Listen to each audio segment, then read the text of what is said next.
I'm 680 News Senior Business Editor Mike Eppel. Feeling the pinch from rising borrowing costs? A lot of Canadians are already. Some interesting data points in from Environics Analytics today, talking about how the Bank of Canada, by raising interest rates, is starting to lead to a potential cash crunch for many Canadian homeowners because the cost of paying the debt on those mortgages is on the rise. Just after 2 interest rate hikes, and remember the Bank of Canada has raised 4 times now, the average yearly borrowing cost for a Toronto homeowner is up by almost $1,000.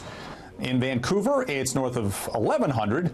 Overall, across Canada, is $554, but Environics says this is an indication that Canadian consumers are going to have less money to spend if the cost of borrowing continues to rise because they've got to service the debts on those very high, in some cases, mortgage costs.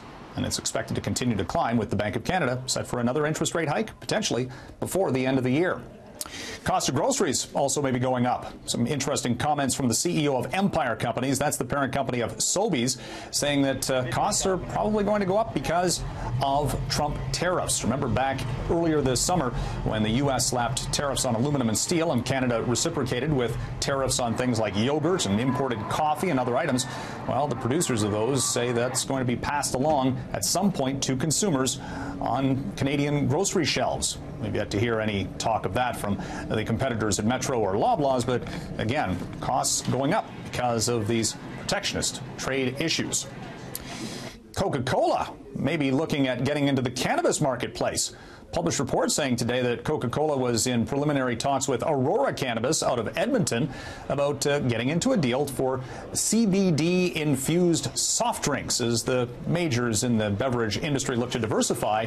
CBD is it basically helps for joint inflammation. Pardon the pun on joint, of course, but nevertheless, this idea of beverage companies buying into the burgeoning cannabis market space, sending these stocks sharply higher. At one point today, Aurora Cannabis was up by more than 20%. Before settling back. And again, no deal is necessarily imminent in this space, just speculation at this point.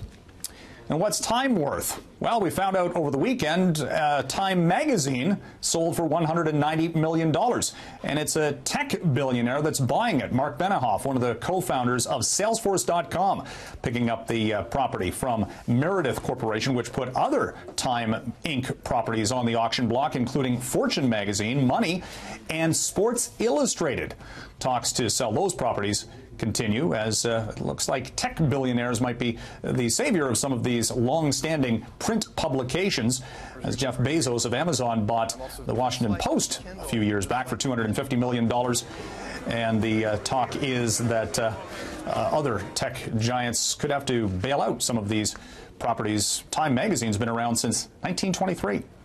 From the 680 newsroom, I'm Mike Eppel for City News.